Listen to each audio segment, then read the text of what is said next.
Every once in a while, archaeologists, and sometimes amateur archaeologists, make remarkable and bizarre discoveries.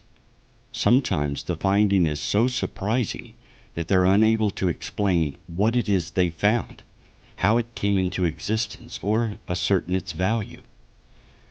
An out-of-place artifact is an artifact of historical, archaeological, or paleontological interest found in an unusual context, which challenges conventional historical chronology by its presence in that context. Such artifacts may appear too advanced for the technology known to have existed at that time, or may suggest human presence at a time before humans are known to have existed. Other examples may suggest contact between different cultures that is hard to account for with conventional historical understanding. We will explore these artifacts and allow you to determine what you think they are, their purpose, and who made them.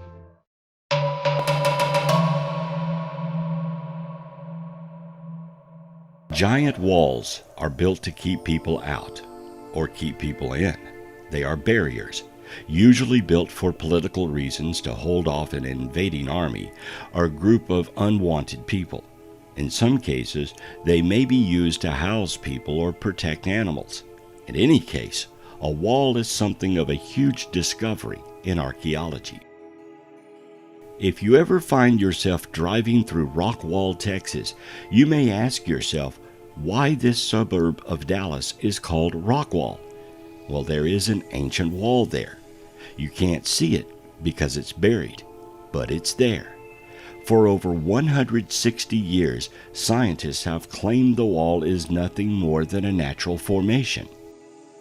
Most people living in Rockwall, Texas, do not even know that their city is named after an ancient rock wall city, complete with a skull of a giant that was found while some people were digging a well looking for water a long time ago.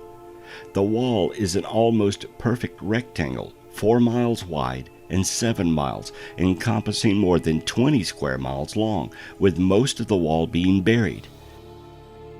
The top of the wall, at all outcroppings found to date, have a uniform elevation of 550 feet above mean sea level. Mary Patty Wade Gibson is the granddaughter of T.U. Wade, founder of the wall at the Rockwall County Historical Foundation.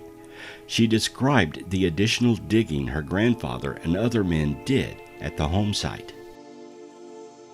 In her description were cubicles or rooms constructed of stone which you could walk through and would reach a corridor which seemed to run in a direction into the hill that the town square sits upon. She told of an incident in 1906 of 2 unidentified men digging out the corridor which had apparently been filled with erosion. Their intent was to reach a room or cavity under the town which might be full of gold, apparently derived from a story from Indian legend. The ceiling of the corridor had steep slopes, describing a Gothic-type arched ceiling, much like the Mayans built, and the further into the corridor the 2 men excavated, the steeper the slope of the ceiling became. Consequently, the men, fearful of a structural failure, abandoned their search for gold. Mary Patty Gibson also says that during her grandfather's exploration of the wall, he discovered on the outside the wall went straight down. On the inside, she described the wall going down to about 40 feet, curves inward, and becomes much thicker.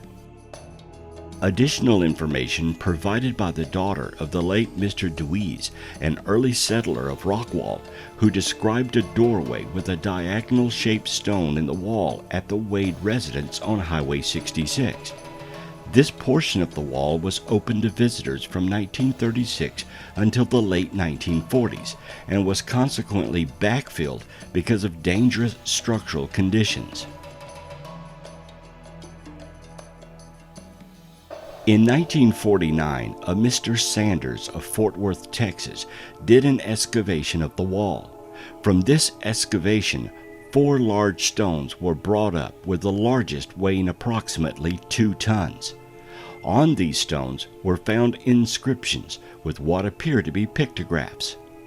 The Dallas Morning News on the 5th of November 1967 reported that back in the 1920s, T.H. Meredith said a well was dug on his farm just east of the town of Rockwall, and Mr. Meredith declared that though digging went alongside a masonry wall which seemed to have an arch over a doorway or window. Metal rings were found at the site, which was composed of tin, titanium, and iron, embedded in the rock. You can see it in this photo just above the pickaxe. Of course, all this material and the skull have been lost, and much of the wall today cannot be seen. It's also unlikely any modern excavations will happen because the town has grown and is now an urban section next to Dallas. But if you drive through Rockwall, Texas, you can think about what mysteries may lie just a few feet below your car.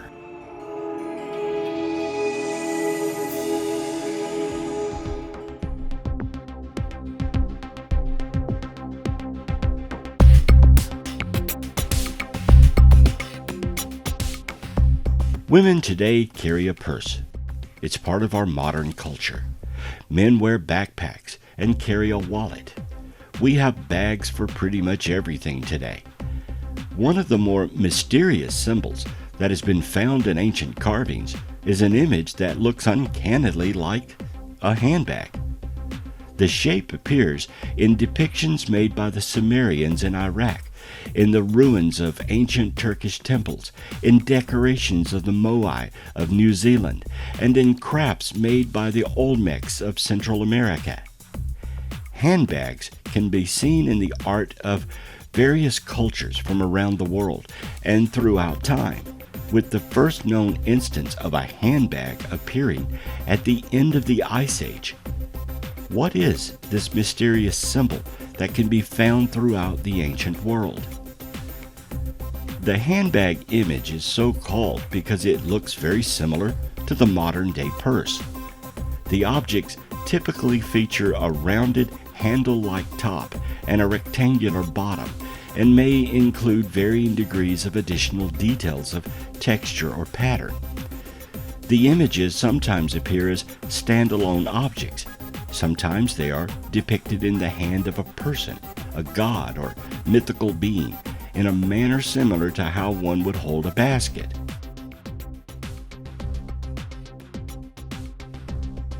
One of the earliest instances of the handbag motif can be seen in the ruins of Göbekli Tepe, located at the top of a mountain range in southeast Turkey. Dating back to approximately 11,000 BC, Göbekli Tepe is one of the oldest temple complexes ever discovered. The exact purpose of the mountain sanctuary is unknown. However, it appears that the temple may have served as a site for religious sacrifices. The walls and pillars of the temple were decorated with finely carved animal gods and mythical creatures, perhaps in an effort to portray the many different creations of the cosmos. Amidst these other carvings are 3 handbags. Experts believe that early religions worshipped the fundamental elements of life on Earth. Therefore, the 3 Göbekli Tepe handbags, taken as an early form of those icons, could be said to symbolically define the site as a temple. Elsewhere, the handbag image shows up with striking similarities in 2 stone reliefs, one made by the Assyrians of ancient Iraq, sometime between 880 to 859 BC, and the other made by the Olmecs of ancient Mesoamerica, sometime between 1200 and 400 BC. In both of these images, a man-like figure carries the handbag in his hand, as if it were a basket or purse. When used in Assyrian art, it is said the purse holds magic dust. When depicted in Olmec art, they postulate that it contains herbs for getting high. This suggests that the handbag may have been a standard of measurement uniquely discovered by both cultures. In any case, these handbags appear on statues and reliefs all around the world and are very similar. What were they? What did they contain? And why was it important to depict this symbol in statues and art thousands of years ago?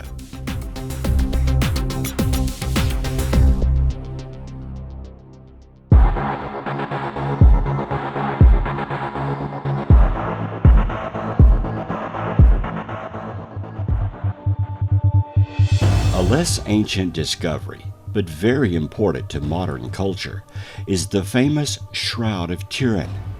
The shroud is said to be an ancient cloth that covered the body of Jesus Christ when he ascended from his tomb. The power of his ascension caused an image of his body on the cloth. Determining if the shroud is authentic means following its timeline from the tomb to Italy, where it is now. The history of the shroud from the 15th century is well recorded. It's the time backward from then to the death of Jesus that is in question. It is said the shroud was taken to Turkey to heal a king, then made its way to Italy. Connecting these dots of where it was is part of history. The other part is how an image came to be on the shroud. Tests have shown it is not a painting or contains pigments of an impression. Pollens from the cloth seem to tell its origin is indeed from the correct area Jesus was buried. There are several reddish stains on the shroud suggesting blood, but it is uncertain whether these stains were produced at the same time as the image or afterwards. The image on the shroud appears like the negative of a photograph, though photography did not exist in the time of Jesus. The image clearly and accurately depicts the wounds on Christ and blood that flowed from them. Some believe the shroud is a simple forgery, while others point to the blood and other accurate points within the image and the cloth itself dating to the proper age. In 1976, Pete Schumacher, John Jackson, and Eric Jumpner analyzed a photograph of the shroud image using a VP8 image analyzer, which was developed for NASA to create brightness maps of the moon. A brightness map interprets differences of brightness within an image as differences of elevation. They found that, unlike any photograph they had analyzed, the shroud image has the property of decoding into a three-dimensional image, when the darker parts of the image are interpreted to be those features of the man that they were closest to on the shroud, and the lighter areas of the image of those features that were farthest. The researchers could not replicate the effect when they attempted to transfer similar images using techniques of block print, engravings, a hot statue, and bas relief. The Shroud of Turin is either an accurate image of Christ on cloth, or it is the cleverest forgery ever constructed by an early man. In May of 2018, Turin's International Center of Sidenology held its annual meeting in Chambéry, France. The primary topic of discussion was a new reevaluation of its carbon dating.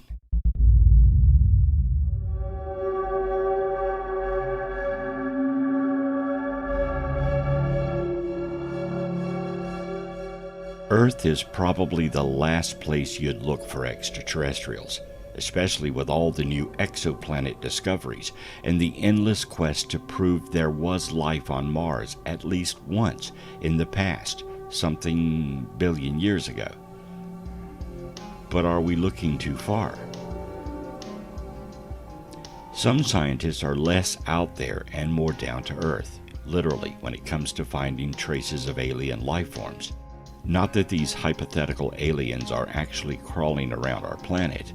What these scientists argue is that they may have dropped by before humans even existed and left behind technosignatures, such as radios, rockets, or other tech that might have been lying deep underground or floating around in space for eons. Astrophysicist John Wright has elicited more than a few eye rolls with a controversial argument that was recently published in the International Journal of Astrobiology. He believes that technosignatures from an alien species that landed not just on Earth or the Moon, but even Mars before its atmosphere was obliterated, or Venus before it became a swirl of toxic clouds, could have possibly survived somewhere. While Venusian clouds and volcanoes would have long since eroded and liquefied any shred of evidence, he still believes it is possible something could be buried on Earth, Mars, or the Moon if it hadn't long ago become space junk. If a prior technological, perhaps spacefaring species ever arose in the solar system, it might have produced artifacts or other technosignatures that have survived to present day.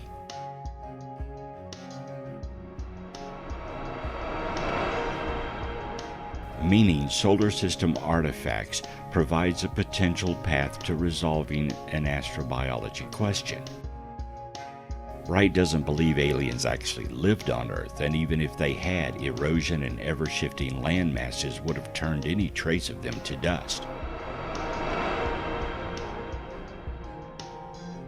Hypothetical alien trash would have had a much better chance of surviving in the subsurface of Mars, away from the solar winds and radiation it constantly gets blasted with, and too deep to be smashed by meteorite impacts. The red planet also has no plate tectonics to crush any ancient computers or whatever they might have scattered around. Other scientists are more skeptical, possibly because we haven't yet found any prehistoric ray guns or radio transmitters next to a T-Rex skeleton.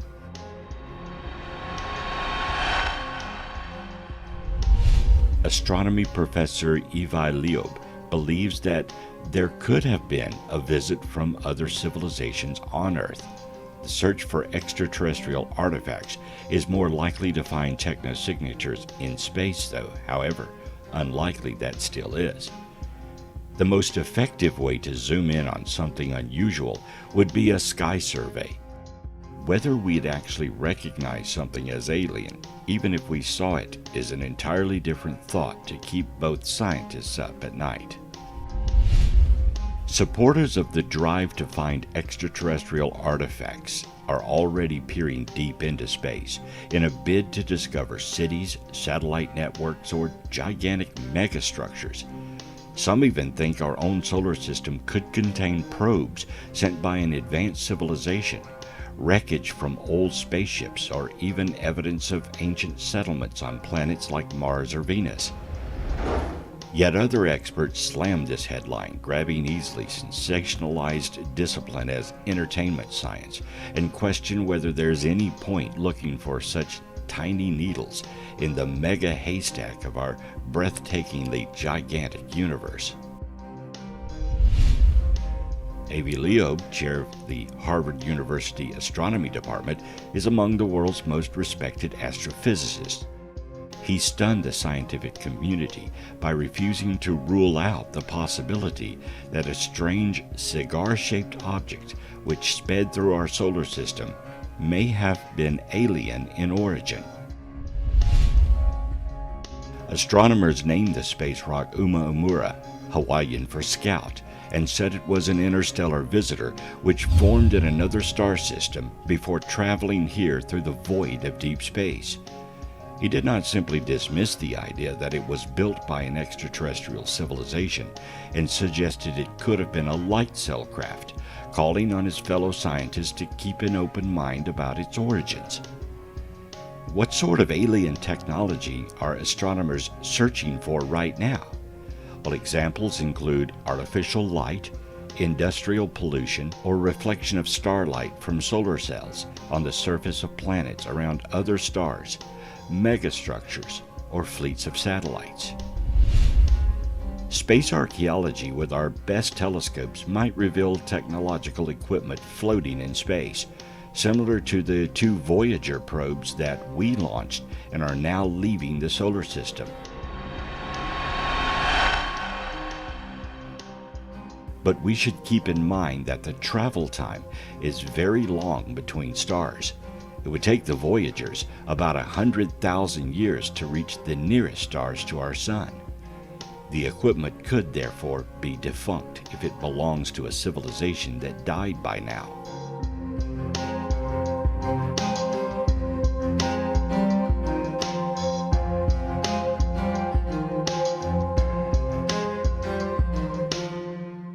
The artifacts we're most likely to find include the defunct debris of highly sophisticated technologies, which could be the wreckage of alien spaceships.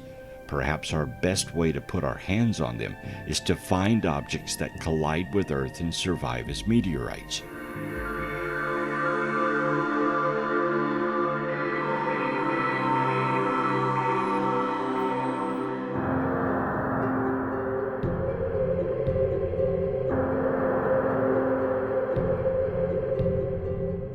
It can be hard to resist the allure of a mysterious object found in a context that doesn't seem to make rational sense, suggesting that it's proof of time travelers, lost civilizations, or alien visitors. You don't have to be a conspiracy theorist or a cryptozoologist to marvel at a bizarre computer-like device that dates back to ancient Greece, or a 2,000-year-old battery found outside of Baghdad in the 1930s. So-called out-of-place artifacts are often said to baffle scientists and conspiracy theorists. They suggest that scientific efforts to identify their origin and purpose willfully ignore potentially controversial explanations outside the mainstream. After all, it's true enough that science is constantly evolving, and we still don't have the answers to many of life's mysteries. But imagine how everyday objects from our own time might be interpreted thousands of years from now if information about how they're used doesn't survive. A lot of artifacts become out of place because their original context might have provided important clues, but the object was moved and that context is lost. When we're so far removed from the original circumstances in which a historical object was created, it's easy to let all sorts of things cloud our conclusions about what those objects represent. How do you explain a sarcophagus lid that appears to show a spaceship, primitive sculptures that look like airplanes, or cave drawings resembling astronauts in spacesuits? Some proponents of the ancient astronaut or ancient alien theories post that intelligent extraterrestrial beings visited Earth thousands of years ago and made contact with humans, potentially influencing their technology. These visitors might have been misinterpreted as gods, the theories muse. The supposed proof of these theories lies in drawings like the petroglyphs of Val Camonese, Italy, which depict figurines with helmets around their heads that could just as easily be ceremonial headdress or have some other more down-to-earth explanation. Ancient astronaut proponents also cite artifacts like a Mesopotamian cylinder seal that sort of looks like a spaceship, since it's just hovering there. Although the first use of linear perspective wasn't seen in art until the 14th century, so the position of objects on a field in an ancient composition doesn't necessarily mean anything significant, or does it? A 1968 best-selling book by Eric von Däniken interprets imagery on the lid of a stone tube belonging to Pascal the Great, a Mayan ruler who died in the year 683 CE, as a depiction of extraterrestrial influence on the ancient Maya. In the center of the frame is a man sitting, bending forward. He has a mask on his nose. He uses his two hands to manipulate some controls, and his left foot is on a kind of pedal with different adjustments. The rear portion is separated from him, He is seated on a complicated chair, and outside of this whole frame you see a little flame like exhaust. Or Pascal could be sitting on a pillar in front of a stylized temple, among many other plausible explanations. What all of this shows us is the extent of which wishful thinking can alter our interpretations. It's obvious how the helicopter hieroglyphs found in Abydos, Egypt, got their name. Those images really do look like modern aircraft. Then there's the Sakura bird, a sculpture made of sycamore wood discovered during the 1898 excavation of a tomb in Egypt, which dates back to about 200 BC. Some people have suggested that it might be evidence that ancient Egyptians developed the first aircraft many thousands of years ago, possibly with the help of aliens. The Quimbaya artifacts, a collection of tiny golden figurines found in Colombia and dated to around 1000 CE, look a lot like flying objects. When it comes to investigating out-of-place artifacts, the best tool might be Occam's razor, the principle that the simplest explanation is most likely to be correct. The simple explanation for all these objects is that we've taken a lot of inspiration from our airplanes, helicopters, spaceships, and drones from nature, and abstracted birds look a lot like planes. Archaeologists say the Quimbaya artifacts are just highly stylized birds, insects, and amphibians. The function of the Sakura bird is unknown because very little documentation of the period survives, but no credible evidence of Egyptian aircraft has ever been found.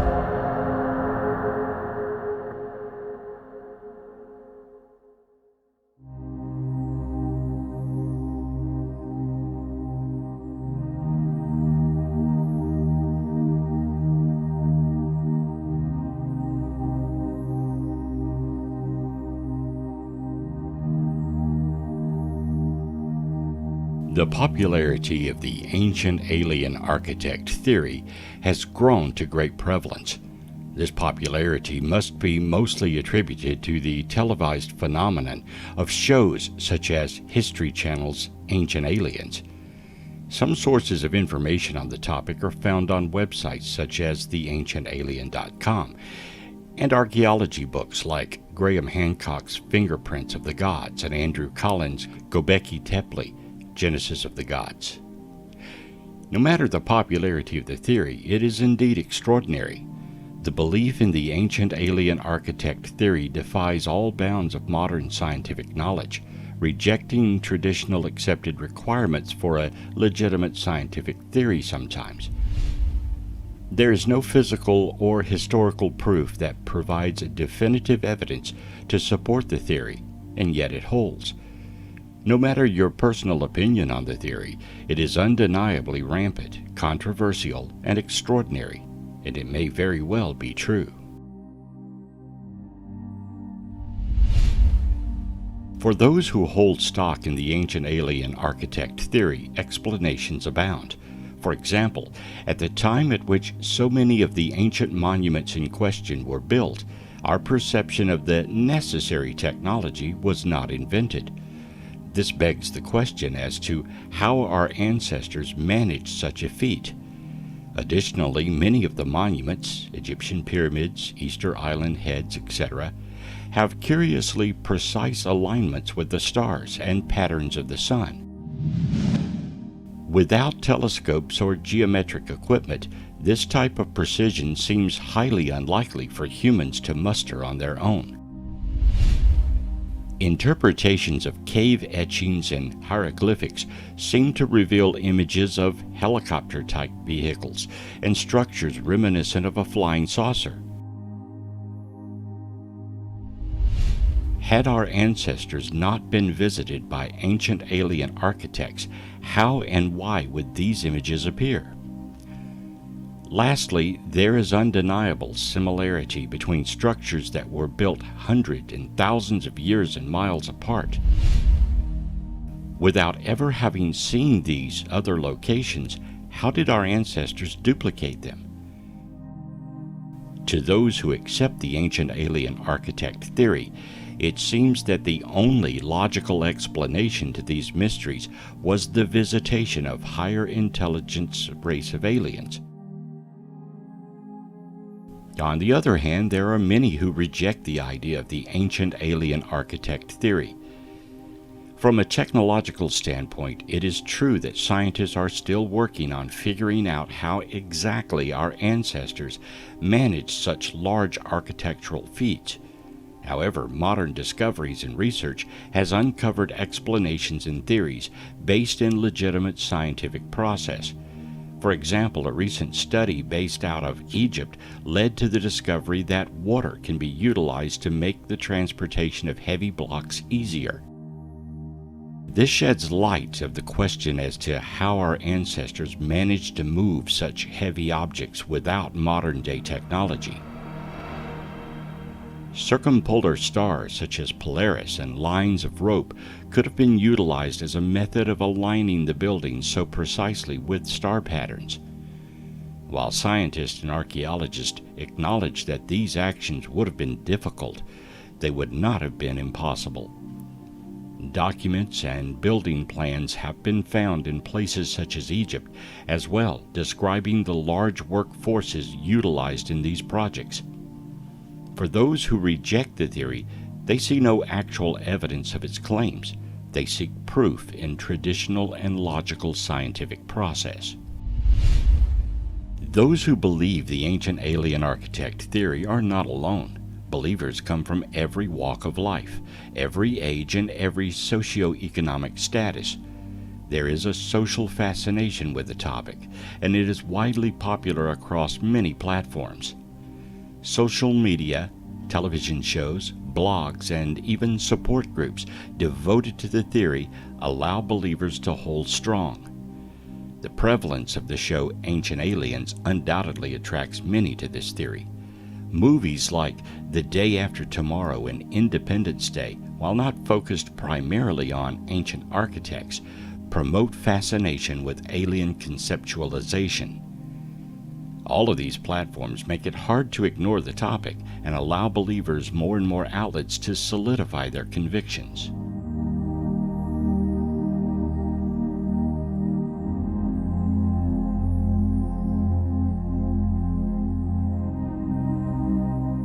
When considering the psychological explanations that may account for belief in such a theory, a few come to mind.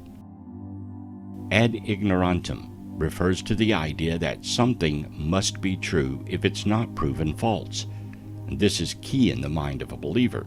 Instead of saying, "Let me show you proof," they instead say, "Show me proof this isn't true."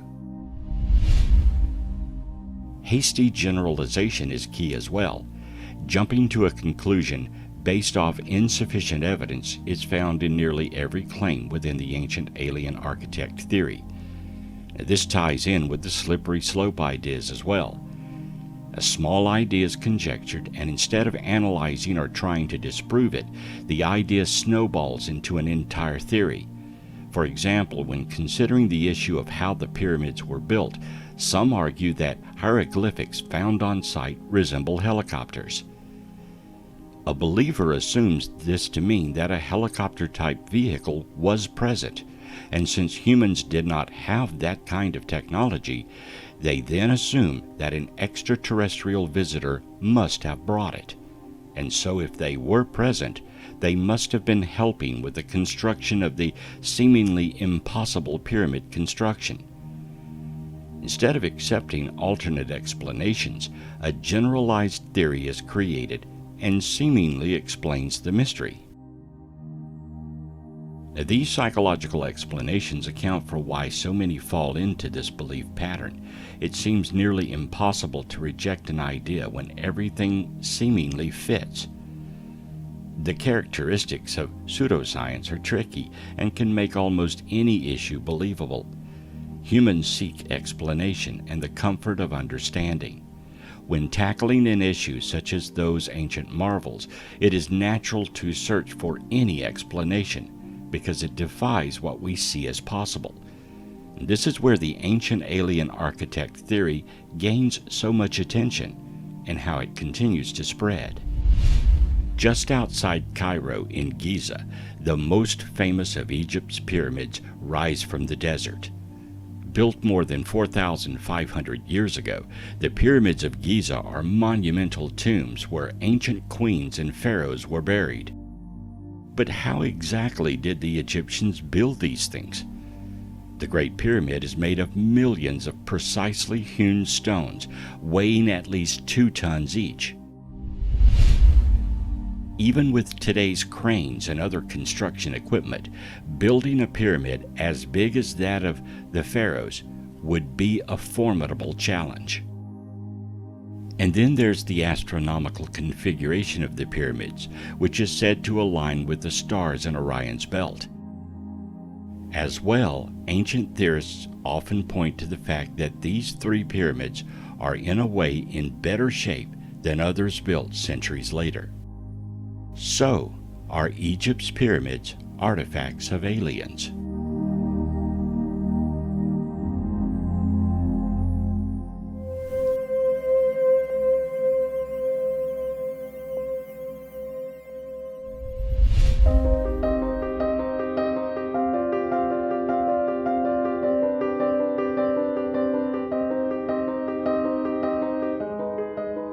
The stone doors in Hampi are an impressive pair of monolithic doors that were a part of one of the entrances of the royal enclosure in Hampi. The stone doors are one of the outstanding remnants of the Vijayanagar duration that can be visible around many of the ruins in Hampi. Though the huge doors are no longer connected to any shape and aren't purposeful in any manner, they do not fail to capture the interest of the traffic.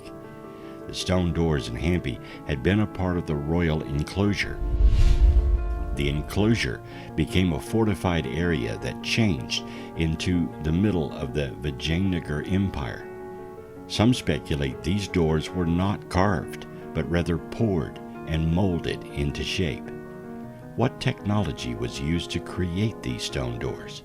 And why use stone when wood would have been lighter and easier to move?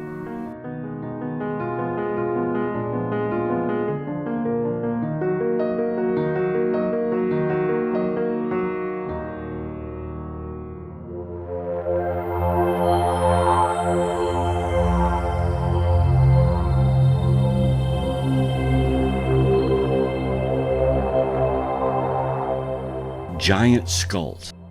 Really? What's up with that? The truth is, giant skulls are very real and have been found worldwide. First, let me warn you that there are a bunch of fake giant skull photos floating around the internet. So if you see one, do your own research and determine if it is real or fake. You see, there was a contest not long ago to make giant skull images in Photoshop, and all of those contest entries are out there now being mixed up with the real ones. So let's take a look at the reality versus the misinformation.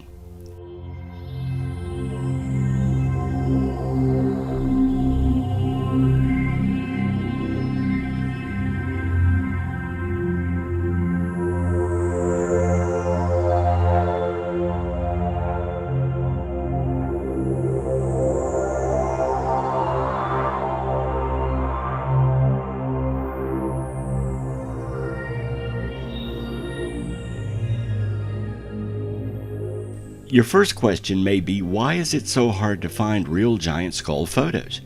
Well, the reason is simple.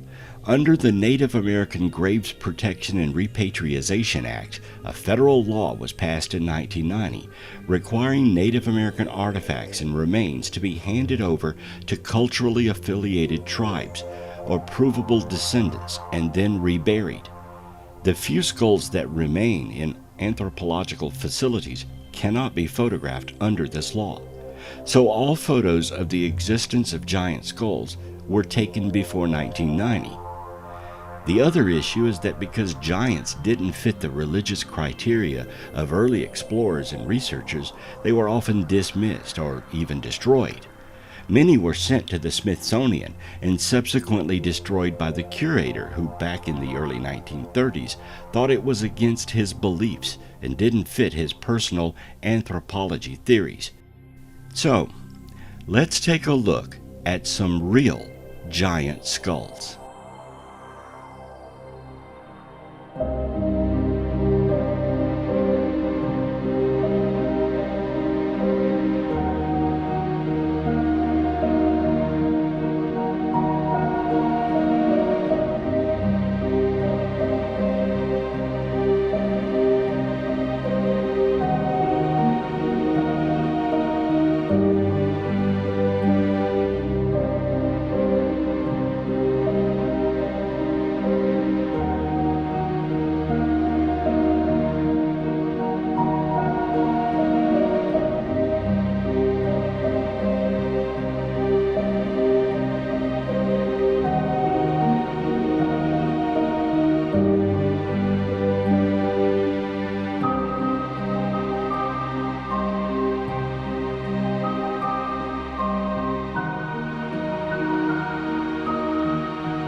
These are not isolated accounts.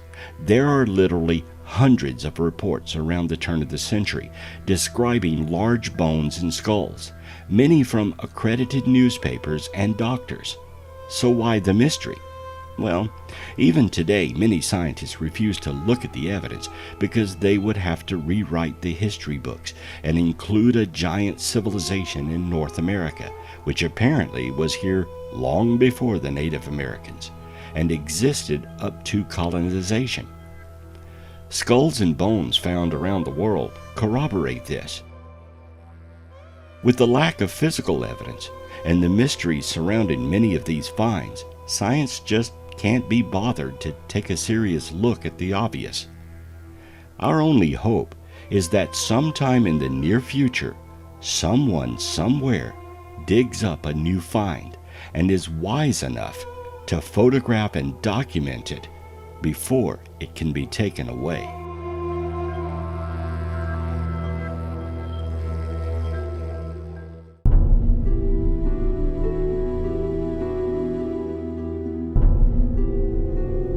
Teotihuacan, meaning the city of the gods, is a sprawling ancient city in Mexico that's best known for its pyramidal temples and astronomical alignments.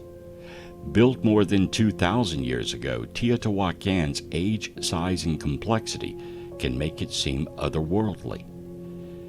Scientists suspect that over centuries, a mix of cultures, including Maya and Mixtec, built the city that could house more than 100,000 people. With its murals, tools, transportation system, and evidence of advanced agricultural practices, Teotihuacan is often considered much more technologically developed than should have been possible in pre-Aztec Mexico. By far the most well-known of Teotihuacan's buildings is the massive Pyramid of the Sun, one of the largest such constructions in the Western Hemisphere. The pyramid's curious alignment is believed to be based on calendrical cycles. What inspired them to build this? Could it have been an alien intervention?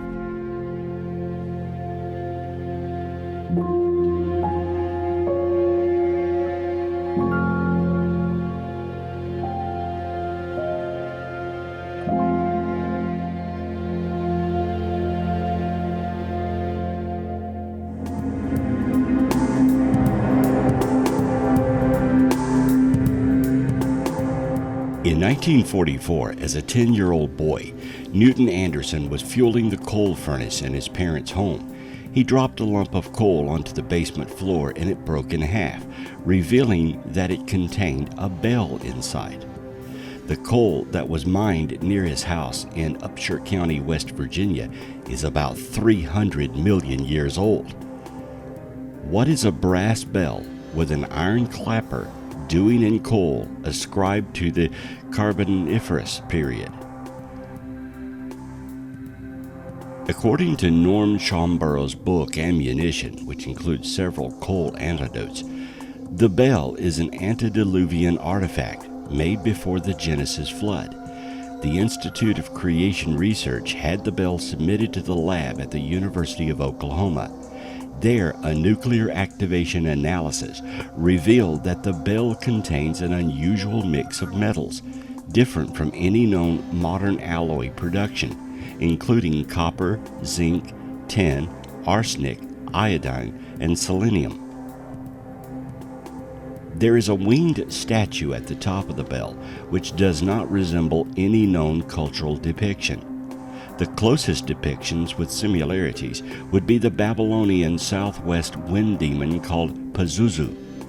There is a headpiece missing on the bell, which may have indicated the bell statue was taller. This is not the only artifact found in coal millions of years old. An iron pot was found in coal in Oklahoma.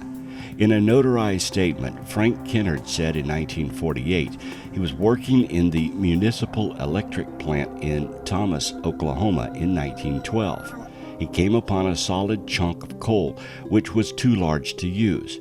He broke it up with a sledgehammer. The iron pot fell from the center, leaving the impression or mold of the pot in a piece of the coal. Jim Stull, an employee of the company, witnessed the breaking of the coal and saw the pot fall out. He traced the source of the coal and found that it came from Will Burton, Oklahoma mines. A handful of other such artifact and coal accounts have been recorded by Ivan T. Sanderson, including an intricate gold chain found in coal. The Morrisonville, Illinois Times on June 11, 1891, published a report that Miss S.W. Culp found a circular-shaped 8-karat gold chain about 10 inches long embedded in a lump of coal after she broke it apart to put it in her scuttle. The chain was described as antique and of quaint workmanship. The story said only part of the chain was revealed when she first broke open the coal, and that the rest of the chain remained buried within the coal.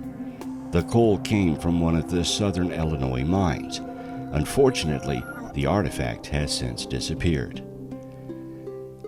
Objects that are millions of years old can only mean there was a civilization predating our modern culture. Who made these items eons ago? This question will probably never be answered.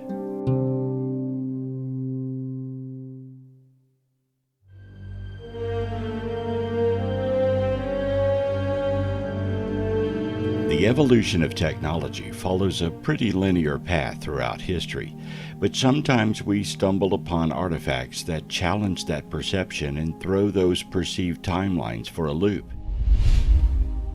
To some, these out-of-place artifacts are none other than ancient alien technology, providing our ancestors were once visited by an advanced race, while others maintain it's evidence we've underestimated the technological faculties of our ancestors. Growing up, most of us were taught that the Egyptians built the pyramids through primitive means, using simple pulleys and brute force from slave labor. But under deeper scrutiny, this explanation doesn't seem to make sense.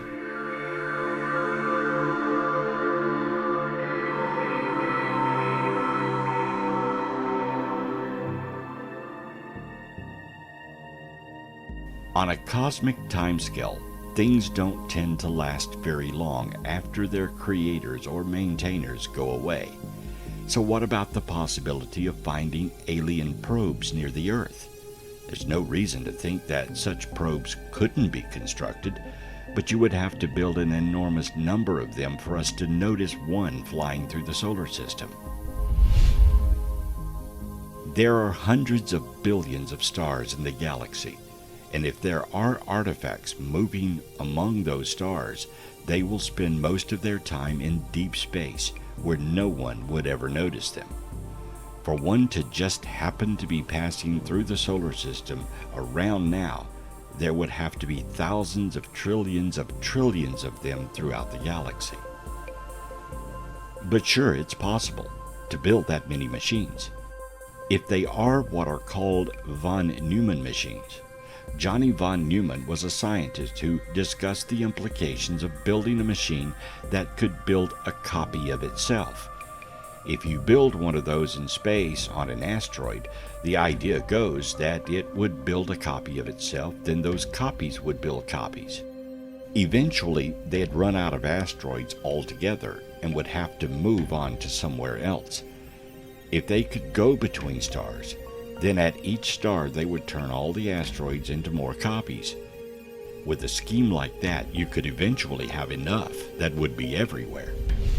Despite our best efforts, humanity has so far failed to discover even the most basic form of alien life.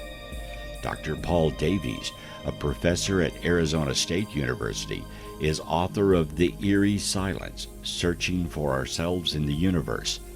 His book grapples with the Fermi paradox, an argument which discusses the contradiction between the high likelihood that aliens live somewhere in the universe with humanity's inability to find them, which is often called the Great Silence.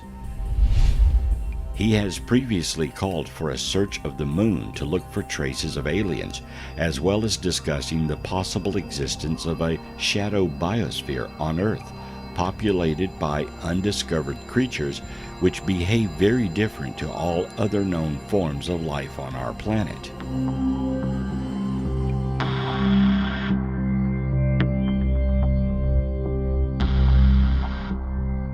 Dropa stones are said by some ufologists and pseudo-archaeologists to be a series of at least 716 circular stone discs dating back 12,000 years, on which tiny hieroglyphic-like markings may be found. Each disc is claimed to measure up to 1 foot in diameter and carry 2 grooves, originating from a hole in their center, in the form of a double spiral. The hieroglyphic-like markings are said to be found in these grooves. No record has been found of the stones being displayed in any of the world's museums, and their current whereabouts are unknown. In 1962, a Chinese researcher, Sun Nui, was reported to have concluded that the grooves on the discs were actually very tiny hieroglyphs, none of which were a pattern that had been seen before, and which can only be seen with the use of a magnifying glass. He announced that he had deciphered them into a story that told of a spacecraft that crash-landed in the area of the cave, the Bayan Har Mountains, and that the ship contained the Dropa people, who could not fit in and therefore had to adapt to Earth. Further, his research claims that the Dropa people were hunted down and killed by the local Han Chinese for a period. Sun Nui noted specifically that one glyph apparently said, "The Dropa came down from the clouds in their aircraft. Our men, women, and children hid in the caves 10 times before sunrise. When at last we understood the sign language of the Dropas, we realized that the newcomers had peaceful intentions." Sun Nui is said to have published his findings in 1962 in a professional journal and was subsequently ridiculed and met with disbelief. Shortly afterwards, he's said to have gone to Japan in a self-imposed exile, where he died not long after he completed the manuscript of his work. The stones themselves seem to have disappeared. The stone discs were supposedly stored in various museums across China. However, none of these museums have any records or traces of Dropa stones ever being there. They obviously existed because there are photographs of them. What are these stone discs, and where did they come from? Is the story they tell true, and if so, is there any proof other than the stones? The mysterious discovery was allegedly made in 1930 when Chi Pu-ti, an archaeology professor at Peking University, and his students were on an expedition to explore a series of caves in the inaccessible mountains near Tibet, which were supposedly carved artificially in a system of underground tunnels and pantries. Now, according to these events, it said that Professor Chu Pt and his students found tombs with skeletons of 4 to 6 feet in height buried inside them. The skeletons had abnormally large heads and small, thin, and fragile bodies. In addition to the skeletal remains, Professor Chu Pt and his students discovered countless other items. After the studies on the Dropa Stones, researchers turned their attention to the people in the area themselves. What happened to the Dropa? The cave area where the stones were located still had 2 tribes living in the vicinity, the Dropas and the Khams. Archaeologists were called in to determine where the 2 tribes originated from, but were unable to relate either tribe to a known race. They also noticed that the people in these tribes had a very short average height and abnormally large heads and eye sockets. They were extremely thin characters with a very obvious yellow tinge to their skin color. Could these be the direct ancestors to the Dropa?